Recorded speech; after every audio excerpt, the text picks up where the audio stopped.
오늘 저희가 교독한 본문의 말씀 중심으로 세 사람에 합당한 삶의 모습이라는 제목으로 함께 말씀 나누겠습니다. 우리 지금 앞에 앉은 분 중에 우리 젊은 부부 세 부부가 이렇게 예쁘게 앉아 있어요. 제가 찬양하면서도 참 귀하다. 저기 이제 애 낳을 때가 이제 다 돼간 우리 한혜선, 네, 우리 김정희, 자영이까지 이렇게 네, 형제 이름을 안 불러서 미안합니다. 네. 너무너무 감사하다, 예쁘다 이런 생각이 듭니다. 1907년 평양의 조선장로회 신학교 제1회 졸업생의 사진입니다. 저 사진이 총 7명이 그러니까 저희 총신, 장신, 뭐 합신, 고신 다 이제 기원이 저기서 시작되는 거예요.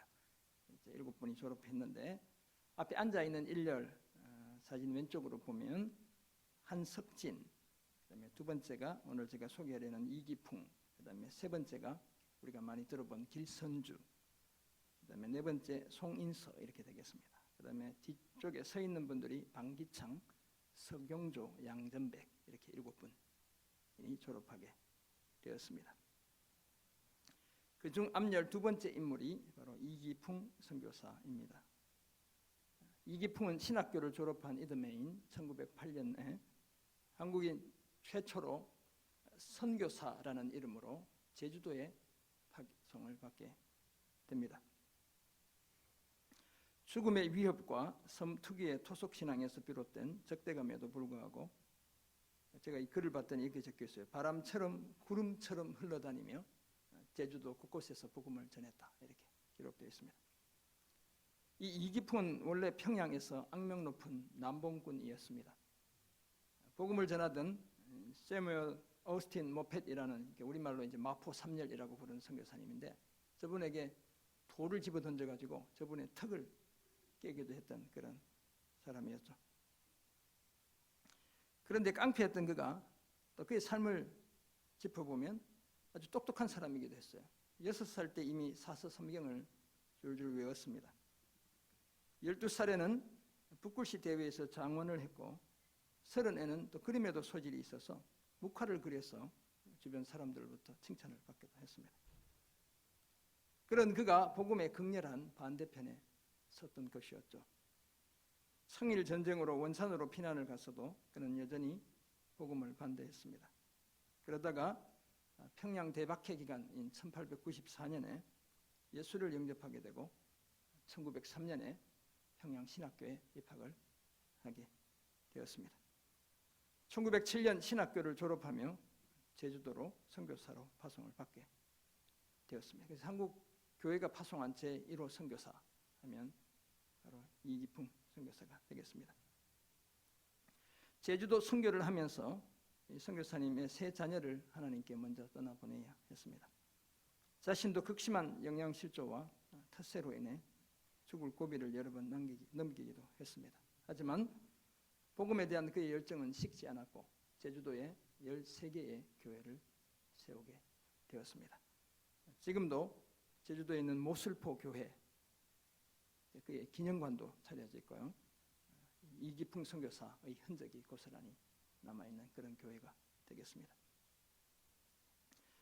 어떻게 보면 제가 이걸 진작에 알았더라면 그 막 방주교회 이런 데 성도님 우리 지역장 구역장들 여행 갈 때 안 모셔가고 여기를 갔어야 되는데 그 뭐 현대에 잘 지어놓은 교회 한번 갔다 왔구나 이런 생각이 들었어요. 어떻게 보면 이기풍 선교사는 한국의 바울과도 같은 인물이었습니다. 복음을 반대하던 옛사람이 변해 복음의 목숨을 건 새사람이 되었기 때문입니다. 그것도 그냥 변하다만 것이 아니라 확실하고 철저하게 변했습니다.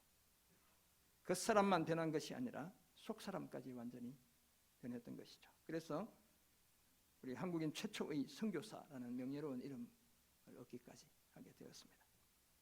그런데 오늘 저와 여러분은 과연 어떤 사람일까요? 우리는 확실히 새 사람일까요? 아니면 여전히 옛 사람일까요? 오늘 본문 에베소서 4장 17절에서 24절은 하나됨을 힘써 지키는 새 사람에 합당한 삶의 모습 몇 가지를 말씀합니다. 옛사람을 확실히 벗어버리고 예수 안에서 듣고 배운 바대로 심령을 새롭게 하고 참된 진리와 거룩함으로 지으심을 받은 새 사람을 입어야 한다고 오늘 본문이 말씀하고 있습니다. 이런 내용을 전하는 오늘 본문을 통해 우리는 새 사람이 취해야 할 삶의 모습 몇 가지를 발견하고 함께 은혜 나누기 원합니다. 먼저 새 사람이라면 헛된 생각하지 않아야 합니다. 그 사실을 우리가 생각해 보고요. 둘째는 유혹의 욕심을 따르는 옛 사람은 벗어버려야 한다는 사실을 생각하며 은혜 나누겠습니다. 그리고 끝으로 우리의 심령을 새롭게 하며 의와 거룩함의 새 사람, 새 옷을 입어야 한다는 사실을 함께 나누겠습니다. 바울은 오늘 본문에서 특별히 옛사람과 새사람을 대조하고 있습니다. 옛사람은 복음을 듣기 전 우상을 숭배하며 자기 마음대로 살던 성도들의 옛 모습을 가리킵니다. 새사람은 복음을 들은 이후 변화된 성도들의 새로운 모습을 지칭하고 있는 것이죠. 죄의 집요함을 잘 알았던 바울은 옛사람과 새사람의 대조를 통해 성도들이 새로운 신분에 걸맞게 살아가길 진심으로 원했습니다. 잠시 방심하다가 옛사람으로 되돌아가는 불상사가 생기지 않기를 원했기 때문이었죠. 그런 일을 미연에 방지하기 위해 성도들이 옛사람의 모습은 완전히 청산하고 온전한 새사람으로 살아가기를 당부하고 있습니다. 새사람에 합당한 삶의 모습, 오늘 설교의 제목인데 그 모습을 갖추기를 기대했기 때문이었습니다. 이런 사실을 전하는 오늘 본문에서 발견하는 새사람에 합당한 삶의 모습, 그 첫 번째로 새사람은 헛된 생각을 따라 살지 않습니다. 오늘 본문 17절이 그 사실을 말하는데요. 한번 같이 읽어보겠습니다. 17절 시작. 그러므로 내가 이것을 말하며 주 안에서 증언하노니 이제부터 너희는 이방인이 그 마음에 허망한 것으로 행함같이 행하지 말라. 아멘. 여기서 바울이 말하고 주 안에서 증언한다 이렇게 얘기하죠. 증언하는 것은 복음을 전하는 이런 개념일 수도 있겠지만 그것보다는 주장하다 이런 게 내가 말하고 내가 주장하는 바는 뭐냐면 성도들이 그 마음의 허망함을 따라 이방인처럼 살지 않아야 한다는 바로 그 사실, 내가 말하고 내가 주장한다 이렇게 이야기하는 겁니다. 마음의 허망함을 따라 이렇게 표현하는데 이 마음은 여기서 누스라는 단어가 사용되는데요. 생각이다 이렇게 보시면 훨씬 더 이해하기 쉽습니다. 뒤에 나오는 마음은 심장입니다. 하트. 설명해 드릴 겁니다. 마음의 허망함을 따라 생각한다는 것은 헛된 생각을 따라 산다는 의미인데요. 또 다른 의미로는 아무런 목적 없이 살아가는 것을 가리킵니다. 새 사람이라면 그렇게 살지 않아야 한다는 것이죠. 모든 것은 오직 마음이 지어낸다. 이제 한자말로 일체유심조라고 하거든요.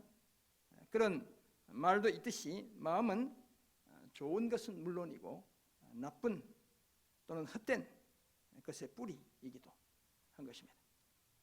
헛된 마음에서부터 온갖 악한 것이 밖으로 튀어나오게 되어 있습니다. 그래서 선지자 예레미야는 만물보다 거짓되고 심히 부패한 것 사람의 마음이라고 말한 바 있습니다. 우리 주님도 입으로 들어가는 것이 그 사람을 더럽게 하는 것이 아니고 입에서 나오는 그것이 사람을 더럽게 한다고 말씀하셨죠. 입에서 나오는 그것이 사람을 더럽게 하는데 결국 입에서 나오는 그 더러운 것은 더러운 마음에서 비롯된 것이다 이렇게 이해할 수 있습니다. 그렇다면 성령으로 하나 된 새 사람은 당연히 마음의 허망함 곧 헛된 생각을 따라 살지 않아야 합니다. 마음의 허망함을 따라 살아가는 이방인들은 그 총명이 어두워지고 그들 가운데 있는 무지함, 무식함을 이야기하는데요. 영적인 무식함을 가리킵니다. 그리고 무식함과 그들의 마음, 여기에 이제 나오는 마음이 바로 카르디아, 이제 영어로 카디알로지스트하면 이제 심장 전문의를 이야기하잖아요. 바로 그 마음을 가리키고 우리 심장. 그러니까 마음이 굳어졌다는 것은 심장이 굳어짐을 가리키는 것이죠. 그로 말미암아 하나님의 생명에서 떠나 있다는 것입니다. 요즘은 간이 굳어진다고 그랬는데 아마 옛날은 막 이렇게 해부학이나 이런 게 아주 발달하지 않아서 심장이 굳어지면 생명에서 멀어지는 걸로 목숨이 다하는 걸로 아마 그렇게 생각했던 것 같아요. 그렇다면 저들은 총명함은 사라지고 저들의 그 무식함은 깨어날 돌파구를 찾지 못하고 그 심장은 화석처럼 굳어버리는 삼중적 위기에 놓여 있었다 이렇게 볼 수 있겠습니다. 그러니 당연히 하나님이 주시는 생명에서 멀어질 수밖에 없습니다. 세상에서 소망이 없고 하나님 없이 살아야 했습니다. 거기에다 19절에 따르면 그들은 감각 없는 자가 되어 자신을 방탕에 방임하며 모든 더러운 것을 욕심으로 행했다는 겁니다. 옳고 그름에 대한 분별력, 그 감각을 잃어버렸죠. 멀리 해야 할 더러운 것은 오히려 탐욕을 부리며 더 열심히 행하고 자신을 방탕해, 이 방탕은 음란함을 가리키는 겁니다. 그 음란함에 자신의 몸을 내어 맡긴 채 살아왔습니다. 죄악된 욕망과 잘못된 열정은 만족을 모른 채 계속 눈덩이처럼 그 크기를 키워왔죠. 그러니 결국 하나님의 생명에서 멀어지게 된 것입니다. 사랑하는 성도 여러분, 그러므로 우리가 정말 새 사람으로 살기 원한다면 우리의 마음, 우리의 생각부터 고쳐야 합니다. 죄에 물든 마음의 허망한 욕심을 따라 살면 그 끝은 불을 보듯 뻔합니다. 총명은 어두워지고 영적으로 더욱 무식해지고 심장은 딱딱하게 굳어 하나님의 생명에서 멀리 떠납니다. 잘못된 욕망을 따라 하나님 없는 비극적인 삶을 더 열심히 살 뿐인 것이죠. 그럼에도 불구하고 여전히 헛된 생각에서 벗어나지 못했다면 그 사람은 아직 새 사람이 아니고 옛 사람인 겁니다. 옛 사람의 모습을 그대로 잊고 살아가고 있는 것이죠. 그러므로 우리는 몸이 아니라 우리 마음의 할례를 행해야 합니다. 그래서 우리 안에 그리스도 예수의 그 마음을 품어야 하는 겁니다. 고장난 우리의 마음, 고장난 우리의 심장과 건강한 주님의 심장을 맞바꿔야 하는 겁니다. 그래야 마음에 허망한 것, 곧 헛된 생각을 따라 살지 않습니다. 총명은 되돌아오고 영적으로 깨어나고 딱딱해진 심장은 부드럽게 변해 하나님의 생명을 소유할 수 있습니다. 영적 분별력을 발휘하고 방탕한 삶을 그치고 더러운 것에 대해 더 이상 욕심을 부리지 않게 됩니다. 이 사실을 명심하고 새 사람에 합당하게 헛된 생각을 따라 살지 않고 예수의 마음을 품고 살아가는 그런 우리가 되기를 주님의 이름으로 축원합니다. 아멘. 새 사람에 합당한 삶의 모습 두 번째로 유혹의 욕심을 따르는 옛 사람은 벗어버립니다. 에베소 4장 20절에 따르면 한 새 사람으로 부르심을 받은 성도들은 그리스도를 그같이 배우지 않았습니다. 그러니까 그같이니까 앞에서 얘기한 걸 가리키는 거잖아요. 헛된 생각을 따라 살며 더러운 것을 욕심으로 행하며 살도록 배우지 않았다는 뜻입니다. 여기서 그리스도는 우리가 여기 보면 그리스도를 그같이 이렇게 표현하고 있잖아요. 그리스도가 목적어가 되고 있어요. 그러면 우리 그리스도는 배움의 대상이고 뿐만 아니라 배움의 내용이고 뒷구절 보면 그리스도는 우리를 가르치는 그런 분이기도 해요. 성도들이 배운 예수님은 언제나 참된 것을 가르치시고 행하신 분입니다. 예수님은 존재, 말씀, 삶 모두가 참입니다. 그 모든 것이 진리예요. 그래서 예수님은 자신을 하나님께 이르는 유일한 진리라고, 참이라고 직접 말씀하셨습니다. 그런 예수님의 마음엔 사랑과 긍휼과 자비가 늘 가득했죠. 자신을 보내신 아버지의 계획을 잠시도 잊어버리거나 의심하신 적이 전혀 없습니다. 십자가의 사명을 완수해야 한다는 주님의 그 마음은 요지부동이었습니다. 그래서 고난의 잔을 아버지의 뜻에 따라 기꺼이 받아들이셨죠. 예수님에 관한 그 사실들을 알기에 바울은 성도들에게 진리가 예수 안에 있는 것 같이 너희가 참으로 그에게서 듣고 또한 그 안에서 가르침을 받았다고 21절에서 말하고 있습니다. 여기서는 예수님이 가르치는 존재로 소개되고 있죠. 진리의 영이신 성령을 통해 성도들은 진리 그 자체이신 예수님에게서 실제로 듣고 예수님 안에서 가르침을 받았다는 겁니다. 그렇다면 진짜 새 사람에겐 사실 허망함 또는 무분별, 방탕함, 더러운 것에 대한 욕심이 개입할 여지가 전혀 없죠. 그래서 사도는 그리스도 안에서 가르침을 받은 성도들을 향해 너희는 유혹의 욕심을 따라 썩어져가는 구습을 따르는 옛사람을 벗어버리라고 요청하고 있습니다. 유혹의 욕심, 속이는 욕심을 가리키는 겁니다. 그렇다면 실체가 없는 허상에 대한 잘못된 열정을 유혹의 욕심이다 이렇게 표현하고 있습니다. 그런 헛된 욕심에 이끌리면 썩어져가는 구습을 쫓기 마련이죠. 이 썩어져 가는 구습도 이 썩다는 말이 망가뜨리다 이런 뜻을 갖고 있어요. 그 사람을 망가뜨리는 예전의 삶의 방식 추종하기 마련이라고 말씀하고 있습니다. 그 결과 육체와 마음이 원하는 것을 행하며 다시 하나님의 진노 아래에 놓이게 되는 것이죠. 서로 원수가 되게 하는 중간에 그 막혔던 담도, 무너졌던 그 담을 다시 세우는 그런 일들을 벌이게 되는 겁니다. 결국 하나님의 생명에서 떠나게 되고, 바울은 그런 성도들에게 옛사람을 완전히 벗어버릴 것을 당부하고 있는 것입니다. 그리고 옷을 벗듯이, 마스크를 벗듯이, 오늘 몇 분 벗었잖아요. 그렇게 벗으라고, 여기 지금 앉아있는 분들 다 벗으라는 게 아니고 벗으라고 이야기하고 있는 겁니다. 사랑하는 성도 여러분, 우리는 모두 그리스도의 복음을 통해 진리이신 예수 그리스도와 그리스도의 가르침을 제대로 배운 자들이에요. 우리는 무수히 복음을, 주님에 관한 일들을 배워온 그런 사람들이죠. 그렇다면 진리가 그리스도 안에 있는 것처럼 저와 여러분 안에 있는 것입니다. 진리의 영이신 성령은 늘 저와 여러분 안에, 우리 안에 머물러 계시죠. 우리도 다 그때의 성도들처럼 성령을 통해 주님에게서 듣고 주님에게서 배운 사람들입니다. 태초부터 계신 말씀이신 예수님과 예수님의 말씀에 대해 우리도 다 듣고 배운 것입니다. 그런 우리는 유혹의 헛된 욕심에 이끌려 살지 않습니다. 육체와 마음이 원하는 것을 함부로 행하며 살지 않습니다. 우리를 망가뜨리는 옛사람의 잘못된 습관을 결코 따르지 않습니다. 헛된 생각과 말과 행동에 깊고 어두운 동굴에 우리 자신을 가둬놓지 않습니다. 오히려 그런 옛사람을 과감하게 벗어버립니다. 미련 없이 단절하고 결코 아쉬워하지 않습니다. 물론 그 단절로 인해 잠깐은 불편하고 어색하고 허전할 수도 있을 거예요. 하지만 헛된 욕심과 썩어질 옛 습관을 추종하는 옛사람을 벗어버리는 것이 생명의 길이라는 사실을 우리는 명심해야 합니다. 하나님의 생명에 참여하는 자는 결코 왜곡된 자신의 과거에 집착하지 않습니다. 오히려 일그러진 과거의 습관을 마음과 삶에서 과감하게 쫓아버리게 되는 것입니다. 그래야 참 자유, 참 생명이 나를 찾아오게 되어 있습니다. 이 사실을 명심하고 새 사람답게 유혹의 욕심을 따르는 옛사람은 벗어버리는 그런 우리 모두가 되기를 주님의 이름으로 축원합니다. 아멘. 새 사람이 합당한 삶의 모습 세 번째로, 심령을 새롭게 하며 의와 거룩함에 새 사람을 입습니다. 오늘 본문 에베소서 4장 24절에서 22절에서 24절은 그리스도에서 듣고 또한 그 안에서 가르침을 받은 것과 관련이 있습니다. 21절이 이렇게 시작했잖아요. 20절부터 사실 다 연결되어 있는 것인데, 오직 너희는 그리스도를 그같이 배우지 아니하였다.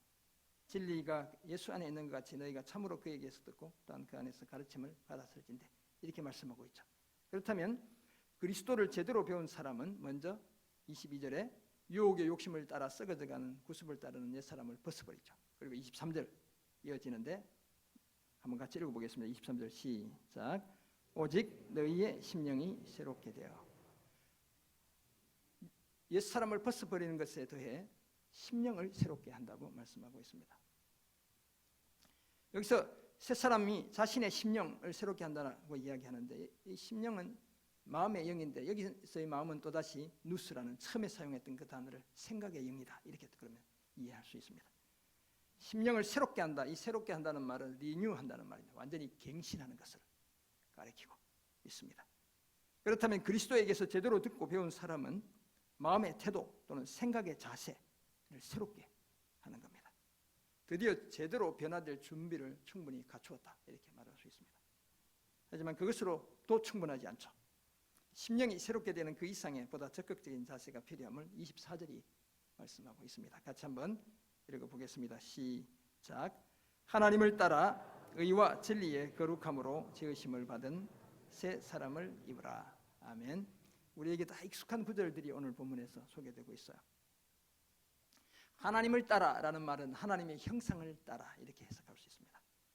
하나님의 형상을 따라 진리에서 비롯된 의와 거룩함으로 지어진 새 사람을 입으라고 당부하죠. 그러니까 우리 성경이 번역할 때 의와 진리의 거룩함 이렇게 번역해서 진리가 거룩함에만 연결되어 있는 것 같지만, 이제 원어 이 구조상으로 보면 이 진리가 의, 거룩함에 다 연결되어 있어요. 그러면 참된 의, 참된 거룩함으로 지으심을 받은 새 사람을 입으라 이렇게 이야기하고 있는 겁니다. 이 의와 거룩함은 하나님의 형상을 나타내는 대표적인 요소들입니다. 바울은 성도들이 진리에서 비롯된 의와 거룩함으로 지어진 새 사람을 옷처럼 차려 입을 것을 요청하고 있습니다.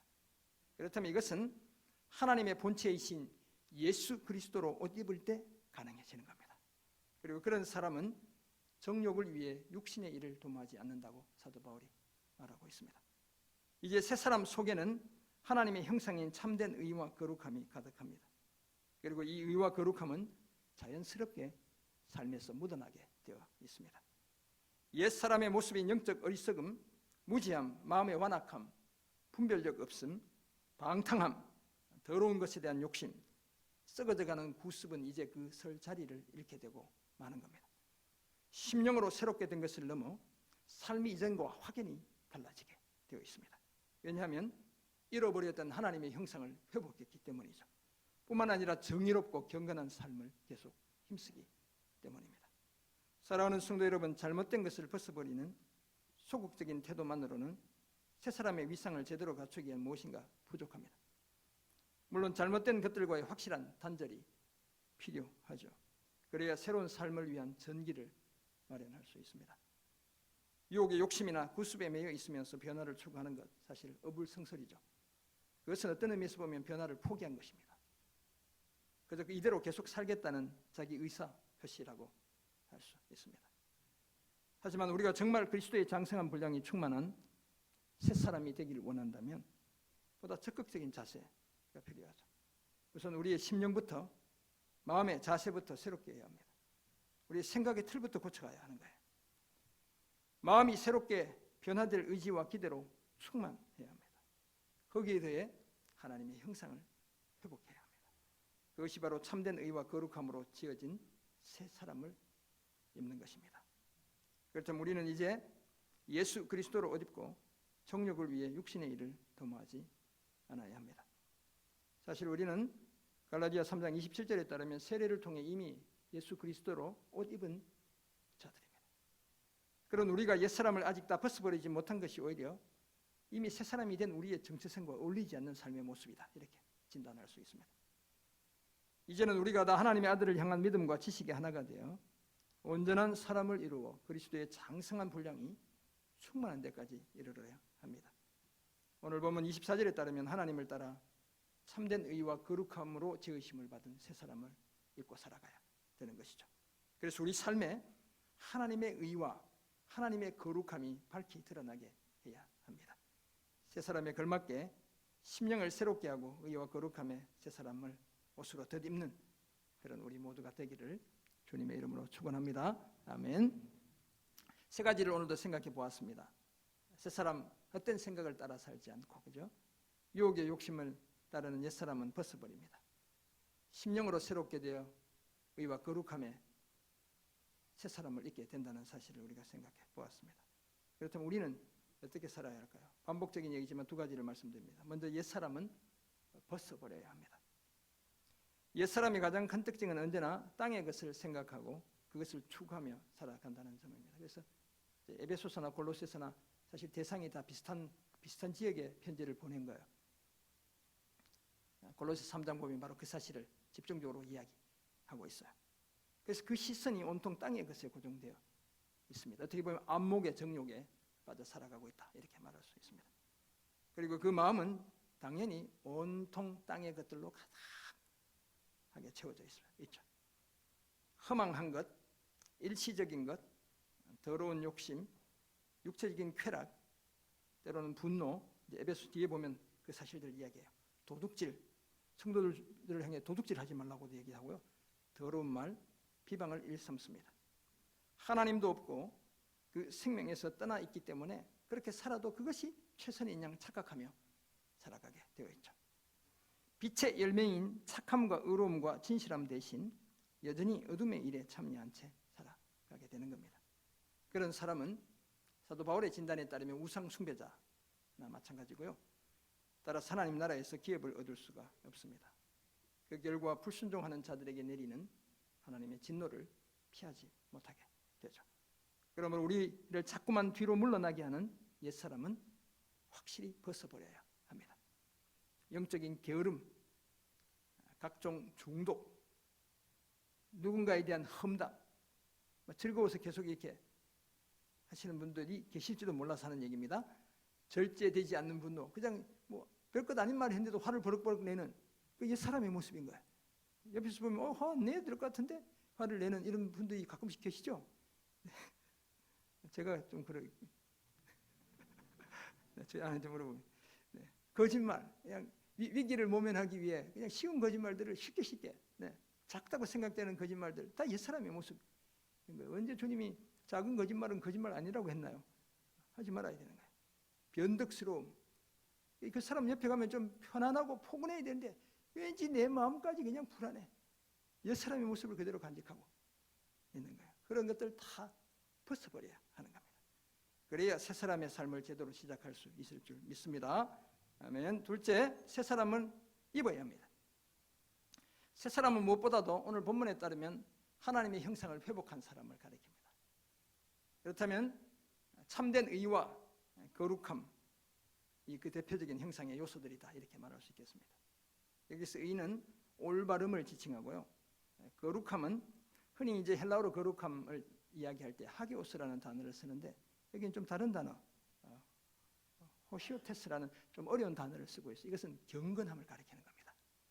단지 거룩하다 이런 것보다 삶에서 드러나는 경건함을 가리킨다 이렇게 보시면 돼요. 또는 성결함을 가리킨다 이렇게 말할 수도 있어요. 참된 의, 참된 경건함으로 재창조된 사람이 그렇다면 새 사람이죠. 골로새서에 따르면 이런 새 사람은 자신을 창조하신 하나님의 형상을 따라 지식에까지 새롭게 된 사람이라고 이야기하고 있어요. 이 사도 바울의 이런 이해는 엄청 탁월한 이해다 이렇게 볼 수 있습니다. 이런 사람은 자신의 이웃과 더불어 늘 거짓말이 아니고 참된 것만 말합니다. 수고하며 선한 일을 힘쓰죠. 게으른 법이 없습니다. 하나님의 성령을 결코 근심하게 하지 않습니다. 서로 친절하게 하고 불쌍히 여기고 서로 용납하는 삶을 살아내죠. 그래서 화목하게 하는 새 직분을 넉넉히 감당해 갑니다. 결코 나 자신이 분쟁이나 불화에 불씨가 되는 법이 없습니다. 의와 거룩함으로 지으심을 받은 새 사람을 입고 새 사람답게 살아가는 그런 우리가 되기를 주님의 이름으로 부탁드립니다. 아멘. 미국 메이저리그 야구 다 끝나간다고 전화해 주세요. 메이저리그 야구 팀 MLB라고 하거든요. 메이저리그 베이스볼이잖아요. 그래서 MLB라고 하는데 이 팀 중에 제가 살았던 달라스를 연고지를 한 텍사스 레인저스라는 팀이 있습니다. 텍사스는 좀 이렇게 주가 큰 주여가지고 휴스턴 애스트로스라는 또 이렇게 한 팀이 더 있고요. 텍사스 레인저스라는 달라스에 있는 팀이 이렇게 두 팀이 있어요. 우리나라의 유명한 선수 두 사람이 거쳐간 곳이죠. 박찬호, 추신수 이런 선수들이 지나간 곳이고 제가 있을 때는 추신수가 있었기 때문에 저는 추신수 경기는 못 보러 갔고 유 다르비슈라는 일본 선수 있을 때 경기는 우리 교회 전체가 한번 간 적이 있어요. 그 해 가장 잘했던 해이기 때문에 이제 간 건데 그 팀에 조시 해밀턴이라는 걸출한 한 선수가 있었습니다. 바로 저렇게 생긴 그때 저렇게 생겼었어요. 1999년 총망받는 신인 시절에 그는 마약과 알코올 중독으로 인해 그만 궤도를 이탈하고 말았습니다. 그래서 이제 부모님 집도 아니고 할머니 집에서 생활하던 어느 날 밤에 자다가 마귀와 싸우는 꿈을 꾸게 되고 엄청 무서워하게 돼요. 그리고 하나님께 자신이 이 방황을 끝낼 수 있게 해달라고 기도하고 회심을 경험하게 돼요. 제가 이 얘기를 예전에 한번 소개했어요. 그런데 그 다음에 반전이 있기 때문에 다시 소개해드리는 거예요. 2006년 조시 해밀턴은 드디어 야구에 복귀를 하게 되고요. 그러니까 미국에 이제 뭐 마이너리그부터 이렇게 차곡차곡 올라가야 되잖아요. 그런데 이제 2007년에 바로 메이저리그에 데뷔를 하게 되었습니다. 그리고 3년 뒤인 2010년 텍사스 레인저스라는 제가 살던 그 도시를 대표하는 팀이 아메리칸 리그의 우승을 차지할 때 조시 해밀턴이 MVP를 차지하게 됩니다. 그리고 아메리칸 리그 챔피언십 결정전에서 또 텍사스 레인저스가 우승하고 월드 시리즈에서는 져가지고 우승 못했어요. 그런데 아무튼 그 챔피언 결정전에서 조시 해밀턴이 MVP를 차지하게 되었어요. 이후에 조시 해밀턴은 I am second라는 이 간증 프로그램, 제가 미국에 있을 때 아주 유명한 간증, 유명한 사회에서 유명한 분들이 나와서 예수 믿기 전과 믿은 다음에 변화된 자신을 간증하는, 나는 세컨드라니까 예수님이 첫 번째라는 뜻이죠. Jesus first, I'm second. 뭐 이런 이제 개념의 간증 프로그램인데, 그 프로그램에 나와 자기의 회심을 간증하기도 했던 바로 그런 사람이었죠. 제가 여기까지 이분을 소개한 적이 있어요. 하지만 그는 화려한 경력을 쌓은 그때 다시 마약과 알코올 중독에 빠지고 맙니다. 당연히 그의 선수 생활도 그 길로 끝이었습니다. 방출당해간 팀에서도 제대로 역할을 다하지 못한 채 쓸쓸히 사람들의 기억 속에서 잊혀졌죠. 그런데 오늘 누구의 기억 속에서 되살아났어요? 저의 기억 속에서 변하다가 만 사람의 예로 되살아난 거예요. 불행이죠, 사실. 옛사람을 완전히 다 벗어버리지 못한 결과였습니다. 그리스도 안에서 듣고 배운 대로 살지 못했고 참된 의와 거룩함의 새 사람을 온전히 입지 못했기 때문에 만들어낸 그런 결과였던 것입니다. 사랑하는 성도 여러분, 이제는 정말 새 사람으로 살기 원한다면 이기풍 선교사님처럼 끝까지 복음에 붙들린 삶을 살기 원한다면 우리는 오늘 본문의 말씀에 주목하고 그 말씀을 가슴에 새겨야 되겠습니다. 우리는 더 이상 헛된 생각을 따라 살지 않아야 합니다. 유혹의 욕심을 따르는 옛사람은 과감하게 벗어버려야 합니다. 나를 자꾸만 뒤로 잡아당기는 그 옛사람의 내 모습 다 끊어버려야 하는 겁니다. 반면에 심령을 새롭게 하고 의와 거룩함의 새사람은 입어야 하는 겁니다. 반드시 옛사람 벗어버리고 반드시 새사람 입어야 될 줄 믿습니다. 그래야 우리가 하나님의 형상으로 새롭게 창조되었다는 사실을 세상에 드러내며 살아갈 수 있습니다. 오늘 이후로 옛사람은 확실히 벗어버리고 온전히 새사람을 입고 살아가는 그런 우리 모두가 되기를 주님의 이름으로 축원합니다. 아멘. 기도하겠습니다. 사랑의 주님, 은혜의 말씀 붙들며 연약하지만 새사람의 길을 오늘도 달려가길 간절히 소원합니다. 성령 하나님 친히 우리 손잡아 우리의 믿음의 자리 인도해 주시고 날마다 믿음으로 승리하는 삶 살아낼 수 있는 힘과 능력 공급해 주옵소서. 우리의 심령이 새롭게 되는 역사 허락해 주시고 하나님을 따라 참된 의와 거룩함으로 지으심을 받은 새 사람을 입고 새로운 삶의 자리 끝까지 지켜내는 하나님의 귀한 자녀들 다 되게 은혜 내려 주옵소서. 감사드리며 예수 그리스도의 이름으로 기도드립니다. 아멘.